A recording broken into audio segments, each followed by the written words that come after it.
Hello, everybody, and welcome back to another episode of the PokerNews podcast. We are all back together again. The gang is all together, and I have to be real with you guys. It feels really good. I'm your girl, Sarah Herring, coming to you from Texas. We have Jeff Platt over in the city of Sin and Chad Holloway in the great state of Wisconsin. You guys, it feels kind of weird because it's kind of like when Phil Galfond didn't want to come on the show because he's like, people are burning the streets down. Like, there's a lot going on in the world, and I think we can acknowledge that that's happening and just say, who cares? What we care about is poker, right? Yes, I've been solely focused, Sarah, on poker for the last 24 hours or so. Haven't even looked at anything else that could be going on. Just so excited the opportunity to be united again with the two of you who had a little hangout sesh in Texas without me. Is that right, Chad? Yeah, it sure is. I was down there for the Lonestar Poker Series, and Sarah lives not too far away. So I said, Sarah, you got to come down. You got to visit me. You got to visit Jesse Folan, the head of social at PokerNews. And fortunately, she was able, amidst the move, she was moving into a new place, amidst the baby, she still found a little time to come down, do some interviews, which are on PokerNews, and have lunch. And it was great because while we see each other and we talk to each other here on the podcast every week, I hadn't actually seen Sarah in person since I think the 2019 World Series of Poker, which seems like a lifetime ago. It was pretty exciting. I think, we've talked a lot on the podcast before about just sort of different regulations in different places in the country where you can and can't play poker. And, there's actually quite a bit more poker in Texas than I think people realize. But there's not a lot of tournament poker and certainly not a lot of series action here. So I was super excited to just go down there. It seems like a really cool group of people with really ambitious goals that they're knocking out of the park. So I really hope to see more tournament series come to Texas and also to see the Lone Star flourish, which it seems like it's going to. You missed the last day, am I right, Chad? The final day? I actually missed like the last weekend, so the whole main event, but I was there. I played a good amount of the events, had a lot of fun. I hadn't played tournament poker since February, which was nice to get back. It was a little different. You had to wear the masks and stuff, but it was nice to compete. I didn't do anything great. I didn't capture one of those nice money clips, but it was a well-run show. Justin Hammer, Kim Stone, all those guys put on a great event, and I expect we're going to see more Lone Star Poker Series stops in 2021. So the Lone Star group got some of that Chad Holloway money, a little donation to the tournament series. They did indeed. Nice. Yeah, it was, but I was pretty proud of myself. I think I played 4 events, maybe 5, and I didn't have to rebuy in any of them, which is that's small. huge. Yeah, that's a small win. And I actually came close to the money in pretty much everything I played, but just couldn't get over that hump when it counted. And it was still a lot of fun, though. Like I said, going on one bullet, some big hands, mixing it up, socializing. Got to see Anthony Zeno was down there, Rep Porter, Hayden Fortini. There's a lot of guys, Ray Henson, a bunch of guys I haven't seen for a while because of the quarantine. And it was great to see them and also get to know a new market. There's a legit Texas poker. There's a huge craving for it. And we were just in Houston. You've got these other epicenters, if you will, in Dallas and Austin and even in Midland. And I'd be curious to see what poker's like there. But I assume if it's anything like it was in Houston, big fields, lots of people wanting to play this game we all love. Something else I really was recognizing when I was there is that when you have a smaller series, especially, you're able to, everybody who is involved is somebody who really loves and understands poker. And so like we talked about, the structures were fantastic. There was a lot of games, I think, that maybe people are not capable of traditionally spreading. There was really just the vibe was that everybody knows, loves, and understands poker. And I think when you have a series that's smaller like that, you're really able to start with that versus I think a lot of unfortunate things that we see with a lot of these tournament series that gets a lot bigger is that the, businessmen, if you will, from the top or the more corporate people from the top who have their opinions about how things should run or what businesses should look like. And, I think really this grassroots style works really well for poker and I think helped to make the Lone Stars so successful. We are going to interview on this show Patrick Tardif, you guys, one of the original, in fact, I think the original GGPoker member. He goes by the name Egption or IR Egption, which is kind of a funny story he'll tell us about. He's a former pseudo-professional. He said he was like a little bit early in the game, but a Halo player who's a streamer, been streaming for a long time. And it was really interesting to catch up with him. So that will come later in the show. And we have, of course, a lot of other great news stories. But in the interest of me just taking a breath really quick, we are going to take a break and we'll be right back. Hey man, what you doing? Playing WSOP. What's up? What's up? What's up? What's up? What's up? What's up? What's up?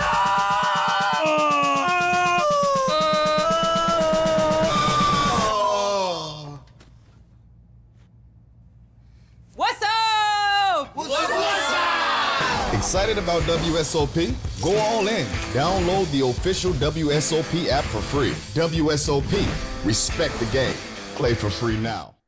Well, tonight is a night that we have all been waiting for a long time for.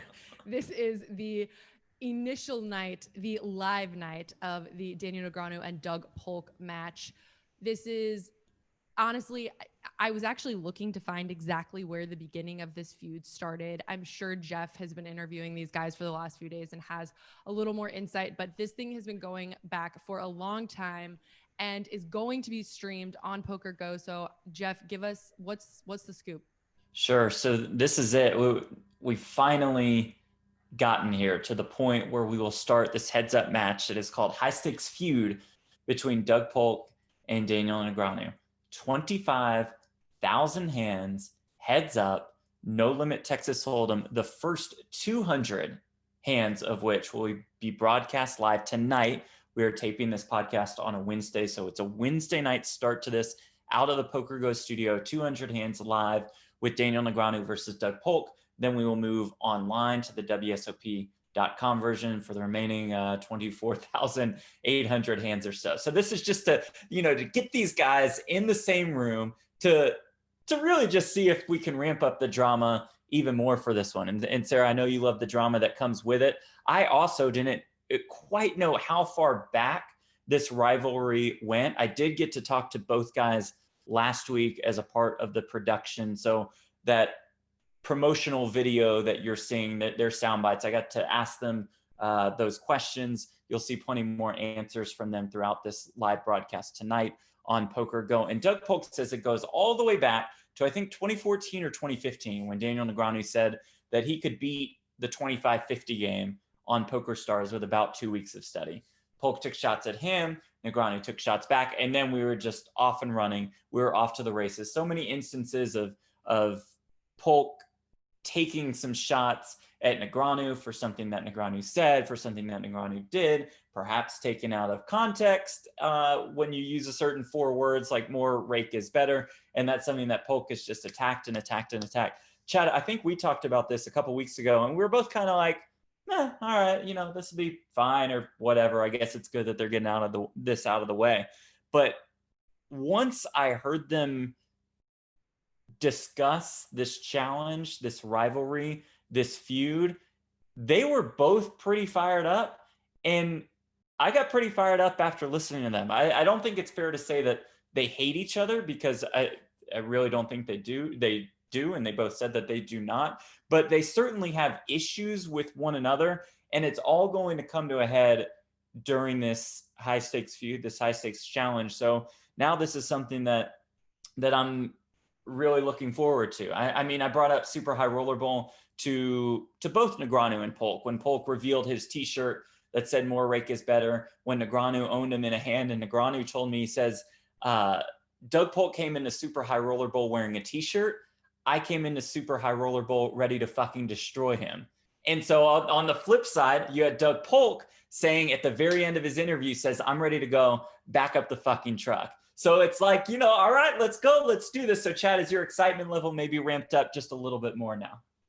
It is slightly, and that's because of what PokerGo has done. They released a nice little video on Twitter that was shared widely, these Negreanu and Polk both talking about the challenge.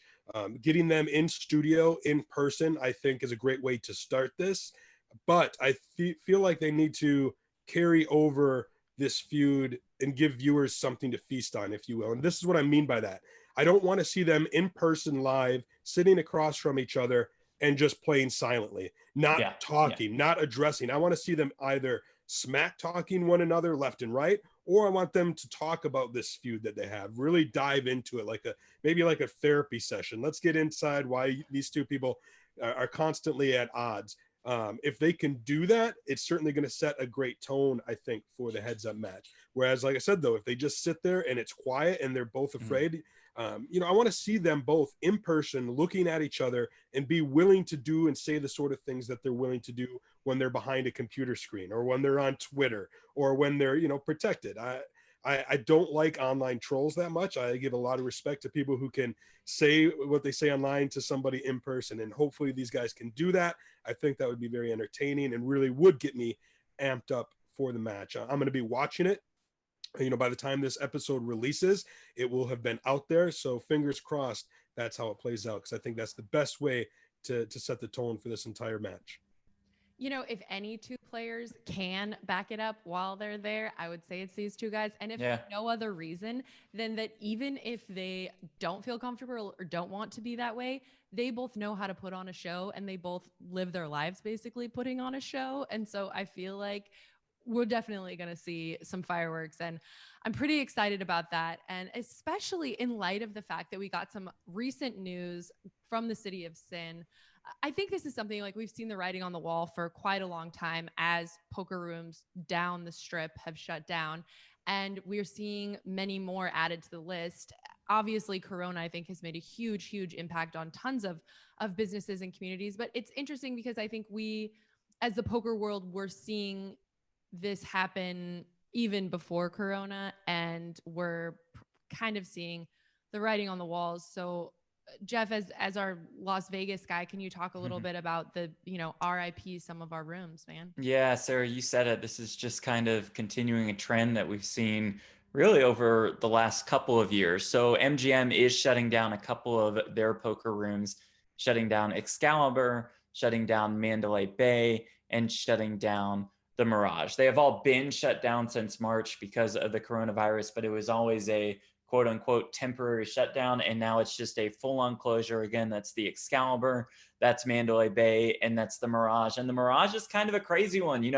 Vegas and the Mirage. How often have we heard that line from rounders? It's a poker room that's carried with it plenty of significance throughout the last couple of decades, and its day is done. Now, they had bad beat jackpots at each of these properties. So real quick, for everybody who is in Vegas, you might want to take advantage of these free roll tournaments where they will pay out with the bad beat jackpot. For example, on November 17th at the MGM Grand, they will pay out the Mirage's bad beat jackpot of almost $70,000. You have to register for that tournament by November 11th. More information is available on PokerNews.com. So run out there and try to take advantage of these free rolls with a decent amount of money up for grabs. But it is kind of a sad state of affairs that MGM is going this route. It perhaps will continue.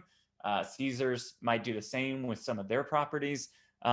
Hopefully that means they'll just direct more poker resources to the Aria poker rooms, the Bellagio poker rooms of the world, but I don't know. We'll see. I mean, that's what we're seeing with businesses sort of around the country, which is really sad. I think it's really unfortunate to see all these sort of, this big powerhouses that are staying around and scooping up all the little guys. And I've personally played at the Excalibur plenty of times. I also have been kicked out of and played many times at the Mandalay Bay. They had the famous 50-cent $1 game, which was, I think, a great place for people who are kind of learning the game or who just want to drink a lot. I don't know anybody like that, but they also, I think, the Mandalay was always really willing to spread games for people if you would come in with a, group of your buddies and you wanted to. So I'm super sad to see this go, but I guess what are you going to do? At least things are happening in Texas. Have you played in any of those rooms, Chad? I think I've played at probably all of them. I've made it a point in the past to, at least visit each poker room in Vegas. I don't recall explicitly, any big wins or anything like that. I'm sure I just, like you, had a few drinks and dabbled. I do think that these closures, on the flip side of this, is more the reason to, when a room actually does open in Vegas, like the Sahara recently did, like Westgate did the other last year, the year before, you know, a new poker room opening up is very rare these days. So if and when it happens, I think it's very important for the poker community to get out there and support it and show that you're appreciative of these new rooms opening. I know when I was in Vegas in July for the WSOP.com online bracelet series, I only played once live all summer, and it was at Sahara because I wanted to get out there. I wanted to experience it. I wanted to see this new room, but I also wanted to show my support. Like, I really appreciate a place that is helping poker, is opening up poker, has a new room. And so keep that in mind whenever you do see a room, if it's in Vegas, if it's in Atlantic City, if it's anywhere else. It's just all too rare for a poker room to be opening these days, because the norm is certainly rooms like these 3 MGM properties closing, unfortunately. Well, let's take another just brief break. We've got quite a few more stories to cover, and we've got Patrick Tardif coming up. We will be right back. GGPoker continues to revolutionize online poker with exclusive new games and features that set it apart from the opposition. Play at neck-breaking speed on the site's exciting Spin and Gold Jackpot Sit and Go events and win big, or grind in the weekly 300K guaranteed GG Masters. Whatever you do, be sure to check out GGPoker.com, and if you do it right now on PokerNews, you can get up to $100 in cash and free tickets, plus up to 100% match bonus up to $600. That's 100% match bonus up to $600. Be sure to check out GG Poker on PokerNews.com. Well, we talked a little bit about some sad news in the city of Sin, although for Jeff and all the people who are going to be able to take advantage of these free rolls, good for you guys. But there is still a lot, of course, of poker action in Vegas, and Vegas is still, I think, the home for poker and gambling in general in the United States. And the Venetian is going to be running an MSPT. Chad, as our MSPT guy, what can we expect? Yeah, the Venetian has been doing their deep stack extravaganza since the end of October. And these two MSPT main events are a part of that. November 13th through the 15th, it's an $1,100 buy-in, 200K guaranteed main event. And then again, the following week, November 19th through the 23rd, it's a $1,600 buy-in, but the guarantee is doubled to $400K. These are events that MSPT has held at Venetian in the past. They've always been very successful. I think these two are going to be very successful. Everything I hear about the Venetian right now is good. You know, they've got a poker room that is spreading cash games and in-house tournaments. From what I've been told, these tournaments have been very busy. They're selling out. There's often alternates because they are limited on space. You know, they do have, I think they play 7 or 8 handed. They have the plexiglass dividers. They have some procedures in place to help make players feel more comfortable amid the pandemic. And so this is a return for a mid-major. The MSPT, if you recall, back in August, held a stop at Grand Falls Casino it's actually Iowa, but just outside Sioux Falls, South Dakota. And it was a tremendous success. They got almost double the amount of entries than they had ever had in the history of that stop. And so I think these MSPT Venetians are going to be huge. I think they're going to crush their guarantees. I think we're going to see a lot of players probably be alternates because of the limited space. But, you know, I think they're doing pre-registration and things like that. So if you're going to play, definitely get in there, do it early, because it's going to be a lot of fun. And PokerNews, of course, will be there offering live updates from both of the tournaments. So are you coming out to Vegas? Is it going to be you, Chad Holloway? It's not slated to be me right now, but there is still an outside chance that I end up out there. But one way or the other, it'll either be me or one of the great reporters. Like I said, we'll have updates from start to finish. So if you can't make it and you still want to see what's happening, definitely tune in and sweat the updates. Well, I think at this point in the show, we should welcome a member of the GGPoker GGSquad, a streamer, really just like a cool, fun guy. I really enjoyed getting to know him, and I really appreciate players who can come into the space with humility, but also, you know, can crack a joke here and there. Let's welcome to the show Egption Patrick Tardif. I am your girl, Sarah Herring, joined by Patrick Tardif, also known as Egption, coming to us from the great city of Toronto. Patrick, welcome to the show. Thank you for having me. It's my pleasure. Well, first of all, what I usually like to do is to give a little taste. We have a very wide audience. I mean, demographic wise, it's pretty much men. Like we can say that for sure. But in terms of just age and interests and, skill sets at poker, like it's a very all over the place. So I first like to just talk a little bit about, introduce yourself a little bit to the audience. You have, for a young man such as yourself, you have a very interesting, I think, background and including esports, streaming. You just mentioned Halo, which is super sick, actually. We've had a lot of, I think, other, sort of esports streamers, but Halo is like super, super popular. This is maybe just from my day and age, but talk to us a little bit about, your background. Just give us a little taste of who you are. Yeah, so I got a lot of my competitive roots, competitive gaming roots from playing Halo.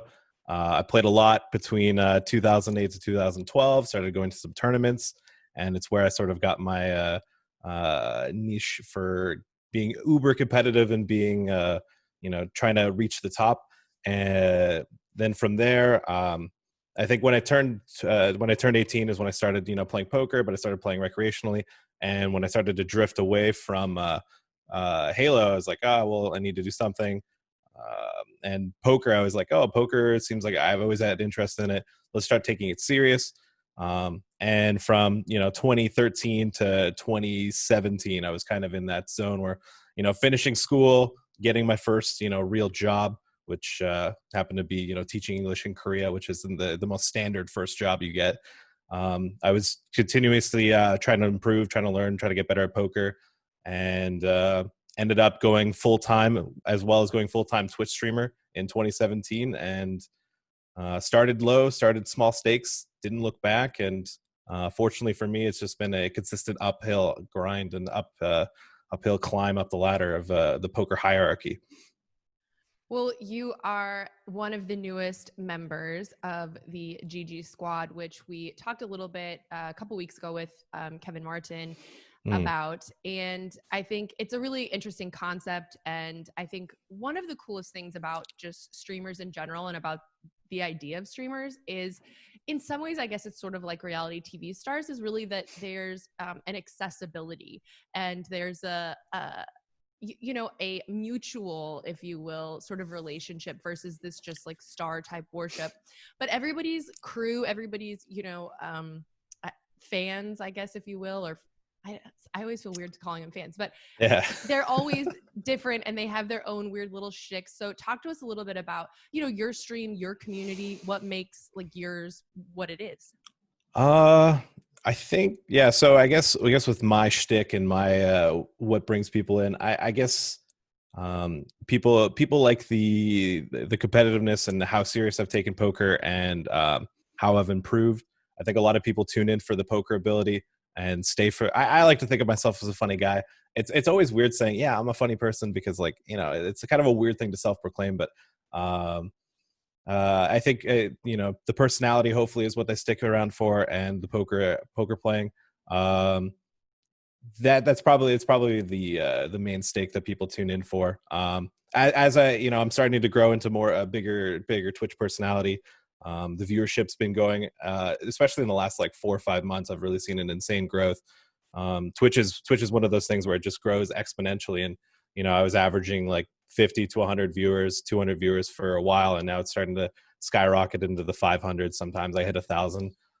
So I'm really starting to see the community grow, and the more faces I see, the more regulars. And I think it's just overall, it's been a pretty friendly, pretty upbeat, pretty a little trolly, but in a good way. We're not going for the mean stuff, but there's some offbeat comments that you might not see in some other people's channels where you're like, whoa, but like that ends up being normal in my chat.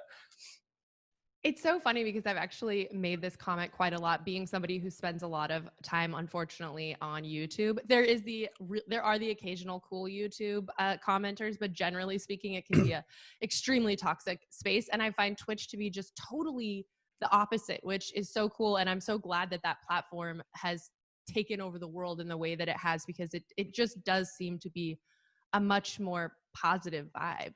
Yeah, I think with Twitch, I think it is like the medium of the future where, you know, being able to interact with the person that you're watching, the thing that you're watching is just I think over time we're going to see things like TV shows and sort of decrease, and this will be the main source of entertainment, because I mean, it's kind of hard to beat. You're watching watching your show with a bunch of other people and interacting with the person as they go. With poker, it's a little harder because, you know, there's like a 3, 4, 5 minute delay. I think that's always been a gap that's been hard to bridge. And, you know, Twitch streamers, I've been trying to figure it out. Twitch poker streamers are trying to figure it out for the last little bit, but I think it is the medium of the future. And when it comes to like YouTube, YouTube has some really good gold comments. It used to be really bad in like 2013, 2014, but like nowadays, like you scroll down to the comments, because like that usually ends up being the highlight. Like there's like that top like 4 comments, and then you start to scroll down more and more, and then it's like, and it gets a little dicey. No, you're so right. There's definitely some gems in there. There's definitely some good ones that make it even funnier. And you're right. It's funny because in terms of content, you know, even 6-7 years ago, we were making stuff that was really polished and, you know, heavily edited. And it's just so interesting now, you know, I can get more interaction, more hits, more, you know, clicks, whatever, from something I'm just going live with. Like people just want to feel in the moment and feel connected to you and feel like they're participating, right? Not just viewers, right? Casual viewers, but actually involved.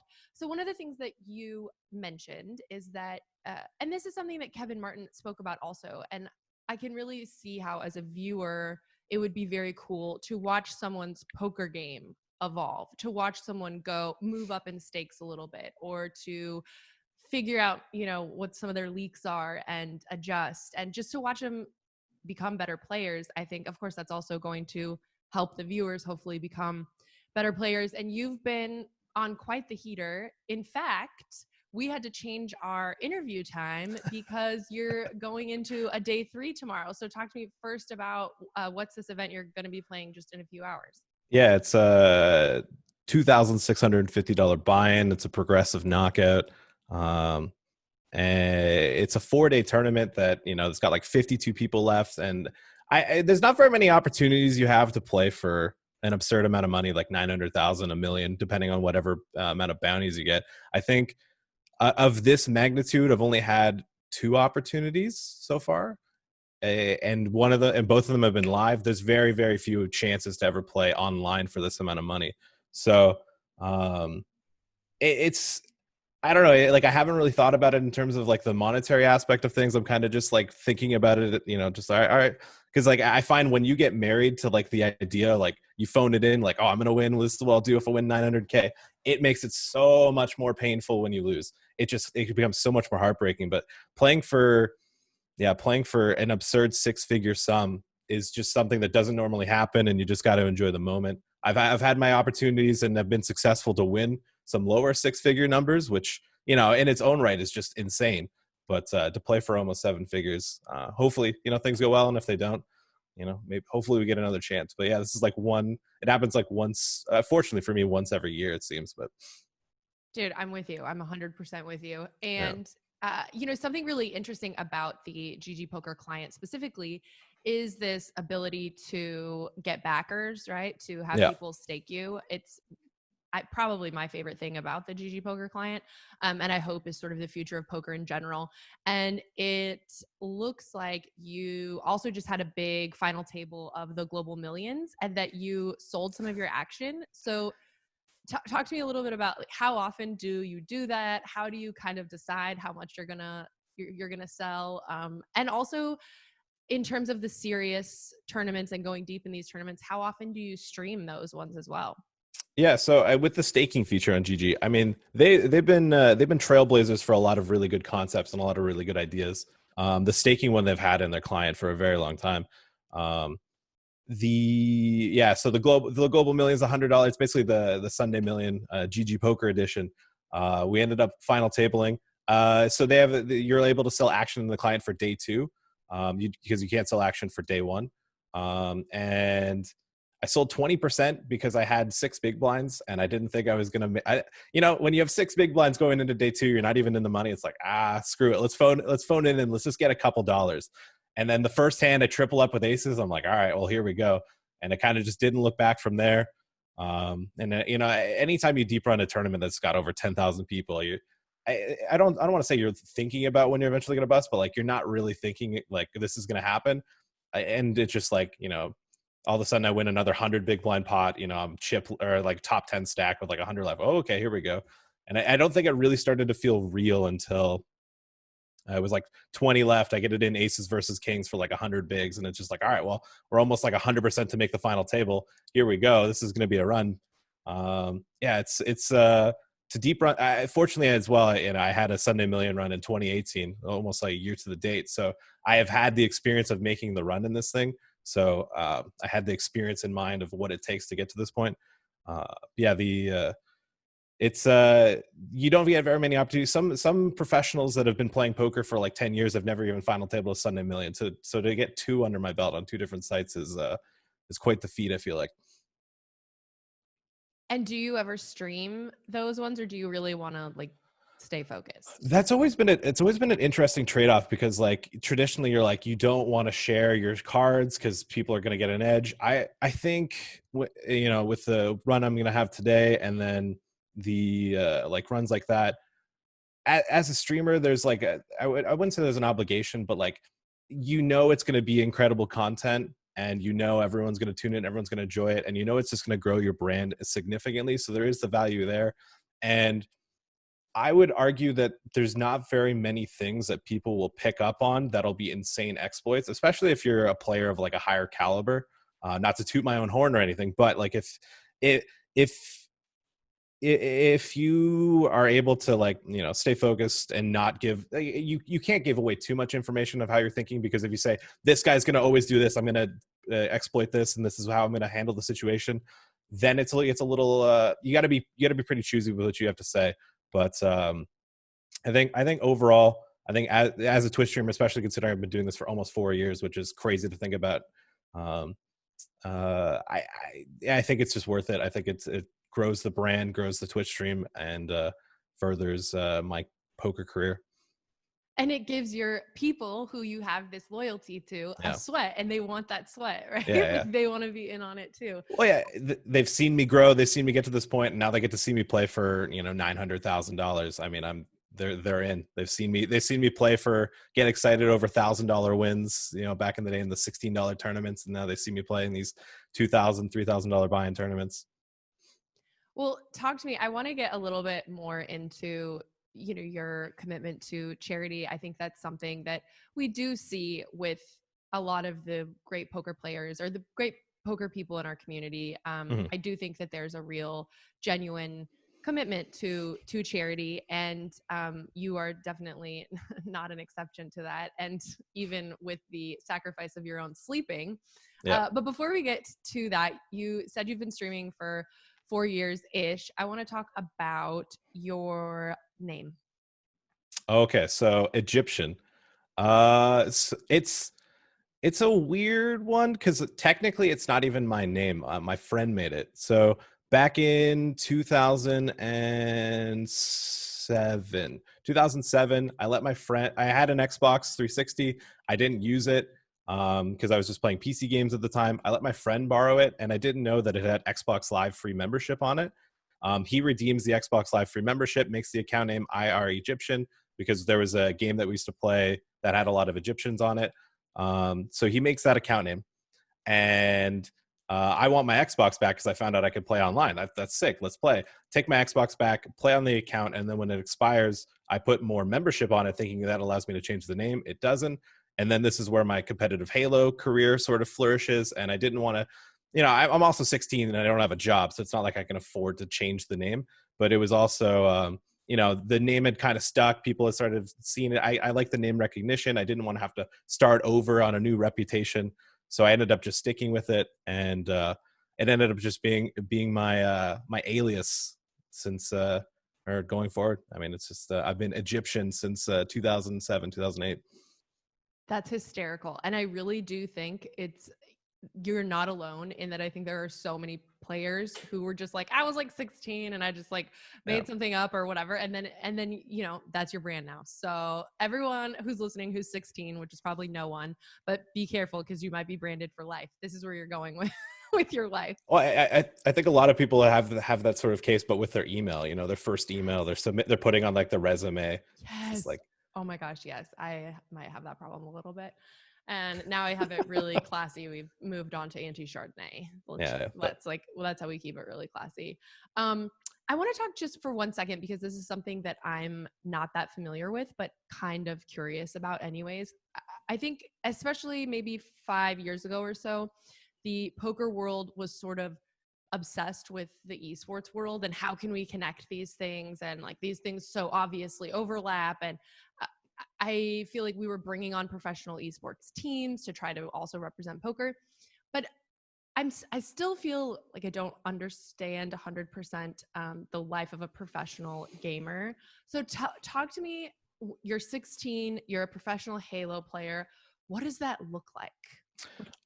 I would say when I was 16, I wouldn't say I was very competitive. I think especially back in like 2008 to 2010, it was like infancy of professional gaming. A lot of things weren't what we see today, where you see like League of Legends, you know, you got full teams, everyone's got the rosters, you got salaries. I think in the infancy, a lot of people just did it for the love. They just did it for the love of the game. One of the major companies back then was Major League Gaming, MLG. And they were groundbreaking, especially in North America, for a lot of things where, you know, they had pro status. If you get top 16 at tournaments, they'd give you stipends if you were a pro to help travel and stuff like that. They helped create narratives and storylines for the top players and top teams.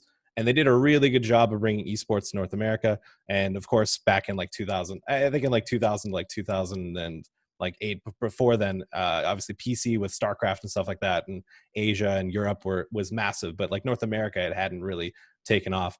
I think for me, when it came to like infancy of like, you know, my Halo career and just like playing a lot of video games, it was kind of just me just playing a lot of video games. It wasn't, there was no, like nowadays people are probably a little bit more healthy and they don't think exercise, workout, you know, study this amount of time to study and stuff like that. But I think for me back in the day, it was just like, I just played a lot and there was no work-life balance. It's kind of similar to my life nowadays. I just play a lot, but yeah, when I had played, this is a disgusting stat line, and to say this out loud is just ridiculous, but over a 5-year time span, I have a year of Halo gameplay, just pure gameplay, not sitting in the lobby, not just having the game on, just like in a game. So for 5 hours a day or something like that, just pure gameplay. And it's disgusting to think about.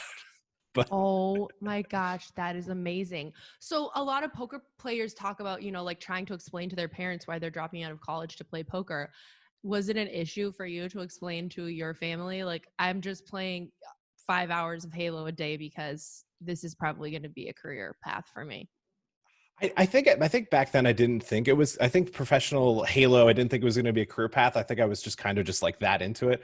And oh boy, did I get a lot of get a effing job. What are you doing? Come on. And yeah, there was no justification either. There was no money coming in from it. It was just me playing a lot. You know, I wouldn't say. Fortunately, like while I was in school, the grades weren't slacking. They weren't incredible because I wasn't putting any time into school. But like I wasn't failing. I was doing fine. My parents. Or at least I was lucky to have incredibly supportive parents, both you know, while I was in school and playing too many video games, and also the early stages of when I told them, hey, I'm going to be a professional poker player. Yeah, I didn't. There wasn't a crazy amount explaining, but like especially in the early days, it's like you need to get a job, you need to do something. Like this is ridiculous. Like I come home and it's not like I was quietly playing in my room. I was in the basement downstairs, like screaming my throat, just like 4 a.m, just screaming the most heinous things. Parents come downstairs, just like, shut up. What are you doing? Go to bed, get a job. Like it wasn't very glamorous. Get a job. Yeah. Egption, get a job. I love it. Well, speaking of never sleeping, I wanted to talk a little bit about your efforts in charity. And you, in fact, recently had a big charity stream with which apparently you slept like barely at all. So talk to me a little bit about that. Yeah, so I mean, this past Sunday, or I guess, the Sunday before, which just happened, I had a big Sunday session where I won a tournament for 19,500 in the Bounty Hunter series on GG, and then I also final tabled the Global Millions, which I brought up earlier. And ended up getting fourth, which ended up having me go to bed with adrenaline and stuff too. When you're playing for like 100,000, over 100,000, like it's not something you just, I'm just gonna pass out. I ended up getting to bed around like 2:30, knowing I had pre-scheduled my charity stream for 7 a.m. for like 3 weeks. So I ended up, getting like 3.5 hours of sleep, and got to do a charity stream for Gamers Outreach, which is a nonprofit organization that focuses on bringing video game stations, video game carts to hospitals that help meet regulations and safety guidelines. And the main thing is just to, if you're especially if you're a kid in a hospital, things are very, it's just not a fun environment. It's not fun. And it gives kids an opportunity to be kids and just to relax and take their mind off of the next surgery or the next test. And, friends come and visit, they're able to do something in the room, or, there's opportunity for parents to bond with their children as well. That's I'm sure it's also just so boring. There's just so Yeah. much time where you're just not doing. I had a couple surgeries recently, and they just tell you like, okay, we'll be back soon, and then it's like, okay, how soon? And it just takes forever and ever. And for kids whose minds are just going, Mhm. that actually just sounds really amazing. Makes a lot of sense. Yeah. Joy. That's an important part of health also. Yeah, it's just, I mean, if especially if you're a kid, just spending an absurd amount of time in the hospital and, having a lot of idle time, it's just not the best environment growing up in. So giving them some sort of opportunity to, be a kid or just forget about what's going on at the moment and just, be able to lose yourself in a video game, which is one of the benefits of it, is it's great. And I had been supporting Gamers Outreach since 2013. Via going to their Halo tournaments. That's how I started. And then in 2018, I ended up doing my own charity stream for them because I wasn't able to attend their charity event that they have in Michigan, the Gamers for Giving. So I did my own charity stream, raised money for go-karts, and ended up raising enough money for 2, which happened to be the first that ever ended up coming to Canada and the first that went worldwide, which I was pretty proud of. I call myself a trailblazer for that. And then, this past Sunday, we ended up raising for 2.5. And I'm looking forward to bringing those to the other hospitals in London, Ontario. That's so sick. And honestly, I feel like I've heard of so many charities, or just really so many charity initiatives and ideas. And this is a really unique, original concept that I really could get behind. I think that's really awesome. And if other people are interested in, giving money or reaching out in other ways, participating, best to just like Google Gamers Outreach. Yeah, I think it's just gamersoutreach.org is their website. They've got I think right on the front page, it says get involved. There's a donate button on the top right if you're just looking to throw donate some money at their way. They just finished their big month-long October. There was like October Spooktacular Screamathon, I think it's what they called it. Lots of Twitch streamers across the board. I just happened to be a poker streamer that happened to jump in. They had a lot of massive Twitch streamers. Summit 1G was one of the bigger ones. And I think their goal was 325,000 total, and they raised 333. I think that's where the number's at right now. So they killed their goal. They crashed it. So. And so did you. Yes. I also looked at the leaderboard. I was the 11th biggest single streamer fundraise, so I was pretty proud of that too.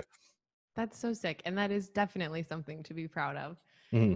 Well, something else I think you should probably be proud of is that you were maybe the first, if not certainly one of the first Twitch streamers associated with GGPoker. Now, for me, it feels like maybe for the last year or so, there's just been like so much buzz and so much hype about GG. Everybody's been talking about GG, but 2017-ish, I would say it was maybe in its infancy, and a lot of the super cool stuff that we're seeing now, I don't even know that it had launched yet. So can you talk to me a little bit about what you've seen from being in your original stream stages to now? Yeah, fortunately, I think when GGPoker first approached me in 2017, I think they had just made their own skin, which they had the client, they had the software, but they were licensing it out to other sites. And this was like their first, like, this is their first official, this is, the network's skin. And I got approached, I got emailed. And at first I was, whenever you're messaged by a site that you have no idea about, you never heard about, you get a little, you're not too sure. I checked it out. The software seemed great. Gave it a whirl. And a lot of the things that they've added over time, it's kind of crazy to think, like when it first started, there was no chat boxes. You could only emoji at people. So that was like the big thing. And I've been ahead of the game in terms of emoji spams since like day one. I've been spamming.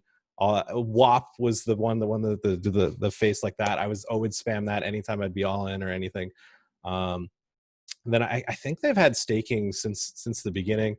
They used to, there was like a lot of things that slowly transitioned into, their big tournament was an $88 20K that never hit the guarantee. And, despite many people just, it's a lot of reentries, it just never could hit. And that was like early 2018 even, or like late 2017, early 2018, where it just couldn't hit. And it's crazy to think over like a 1-2 year time span. And now it's arguably the biggest network online. The site's growing to incredible grounds, and I'm glad to be on board with as an official GGSquad member. And speaking of the GGSquad, sort of coming full circle, what we started with in the beginning of this interview was, one of the best and most key elements of being a streamer is accessibility to your fans and your audience. And so the GGSquad, it appears to me that one of the main goals of this, and also one of the main goals of the Saturday sessions, is providing some accessibility to fans, audiences, poker players, to their favorite streamers, their favorite poker players. So talk to me a little bit about, there's only been maybe 2 Saturday sessions or something so far, but talk to me about what that's been like for you so far. Yeah, so I think we've had 3, maybe 4. Yeah, I think it's been about a month since since the GGSquad has officially begun. I took 2 weeks. Well, I took a week and a half off to move, so I might just also have thought that everything shut down during that time, but it did keep. That's understandable. I can respect that. Yeah. So I think we've been going for about a month now with the GGSquad Saturday sessions, and honestly, they've been great. We start with us 6, playing video games. We play lately. We've just been playing Among Us, and I don't know if you've played any Among Us, but it's a great game, and it's especially like for poker players, especially that are just like everything's circled around, creating storylines, bluffing, and all that sort of thing. I think it just works well, especially with poker players. Because like I find when I play with a lot of my real life friends, like if you catch them doing something, they just oh, you got me. But like that's just never gonna happen with a poker player. Like if they get caught red-handed, you watch them kill somebody, they're not taking it. It's like, you killed them. What are you talking about? So yeah, it's been fun to build this. We sort of, some of us have been friends for a while in the GGSquad. I've known Kevin, for example, for a long time, but getting to know some of the other members like Kaki, Easter, I've been friends with a little bit, but Fernando J. Nandez, just getting to know Jectus, a new person I haven't engaged with too often. The whole squad, it's been great, and it's Saturdays are the opportunity for the viewers to play with us, to engage with us. So we're playing smaller, more relatable games like 25 NL or the lower buy-in all in or fold. And then the marquee tournament, the $210 Beat the Pros, which Kevin Martin and I both just experienced heartbreak. He busted 12th and I busted 10th. We had grandeurs. We were bantering on voice chat every so often. Oh, we'll see you at the final table. And then neither of us final table. We had an opportunity to not let anyone beat the pros that time, but we didn't. The sessions have been good. We're sitting over voice chat. And honestly, as we progress, like we started, we're just getting to know each other. And like last week, we'd had like deep philosophical life conversations about what are we going to do with our lives? What are we doing with our futures, with families and stuff like that? Things are getting real serious. I figure by week 8, we're just going to start taking magic mushrooms and just have like a real trip. We'll just go to another plane, I think love that it though. I love it because it's like, what else are we doing here, folks? Like, if we want to just like fake it all the time, then it's like Mhm. wah. It's not interesting. That's not Yeah. interesting. I love that, and we're only in like session 4, so good night. Like, I know, see you that's- guys in that's what I mean. 2021. Well, for the audience who has enjoyed this discussion, which I'm sure will be everyone, where can they find you? Where can they watch you? How can they interact with you and participate with your stream and also the GG Poker streams? Yeah, so my Twitch stream, twitch.tv/Egption, Egption. It's spelt incorrectly for, on purpose. You don't need to tell me I spelled it incorrectly. That's the primary place to find me. If you guys are looking for exterior content, I've got my YouTube channel, IR, Egption, poker on YouTube, as well as IR Egption on Twitter and Instagram. I can't get Egption on its own on Instagram and Twitter because actual Egyptian people have spelt it that way. It's kind of like a weird spot, or like I don't know what to do. I'm not big enough on Twitter and Instagram to like, hey, can you make these guys delete their accounts or anything? Oh my gosh, that's so funny. Yeah. It's like I didn't have the wherewithal to think of that in time, but it's hilarious that actual people from Egypt just like sniped that one. I was like, all right, respect. IR, fine. Fine. Yeah. I'll just add it in. Well, I'll put links below so people can find you. And I just really appreciate you taking the time and doing it early. I know this is a big, exciting day. So I really genuinely want to thank you for taking this morning to spend with us. And I'm going to get this out ASAP so all the people who watch it can be sweating you tonight, today. So you're on Eastern time, right? Yes. I'm on Central time. So what time Eastern time should we be tuning into your stream? 1 p.m. EST is when it starts, and hopefully we last longer than last at least a couple hours. That's my goal. It's just like 1 to 3 hours minimum, and I'm happy. Create some good content, get some hype. The worst thing that can happen. I don't even know why I'm saying this because I'm just putting it out there. But just firsthand bust. All right, good night, everyone. That'll never happen. That's never happening. No. We're gonna see you get that 6-7 figures. We don't even, however many figures it's gonna be. Ship it to Papa for the stream, for the sacrifices for the stream. And actually coming to do this show this morning is probably the best karmic decision you could make for yourself. You're getting all the good now. Yeah, I think this might have solidified it. We're at least 300,0and. Well, let's not be too greedy, saying 1 million. That's what everyone says. just like a handsome 3 or 6 figure sum, Well, thank you so much, Patrick. I really appreciate it. And I'm going to bang this video out super fast so that everybody can watch, including myself, today. And yeah, I just wish you luck. Thank you so much. I appreciate it. Thank you for having me. Well, in case there is not enough going on in the US of A in the last week or so, we also had the New Jersey Coop going down on the east side of the country. Chad, what went down over there? Yeah, the NJCOOP, the New Jersey Championship of Online Poker, took place. We were doing live updates for PokerNews. It was a 54 event series, and over the course of that series, they catered to 9,350 combined entrants and awarded more than $1.1 million in prize money. There's some big stories that came out of it. I think most notably were the repeat winners. There were 8 different players who ended up capturing 2 titles, and actually one case 3 titles. And that was really the big story, in my opinion, was Daniel Busgan, who is well known as a Party Poker US ambassador, went over to the PokerStars client and shipped 3 of the NJCOOP titles. He ended up winning an No Limit Hold'em event, the Thursday Thrill, ended up taking an 8-game title and then a horse title. So really showing his chops. He goes by Loxon Bagel as his screen name. And what was interesting is those 3 titles gave him 12 combined either NJCOOP or NJCOOP titles, which places him second overall in the history of these NJCOOP events. Right now out in the lead with 16 titles is Ava Gray, who actually added one more to make it 16 during this series, took down event number 7. So a good history, if you will, being built in these NJCOOP events, same with the PA Coops. And it's kind of exciting because in my opinion, these are kind of laying the groundwork, if you will, for the expansion of online poker in the United States. We're going to see these continue to expand. Michigan is primed to have both Party Poker US and PokerStars there. We might see some MCOOPs or M-scoops, if you will, in the near future, but definitely exciting early stages in infancy, if you will, of legalized, regulated online poker in the United States, especially with the PokerStars events, but pretty exciting stuff in my opinion. Absolutely. I couldn't agree more.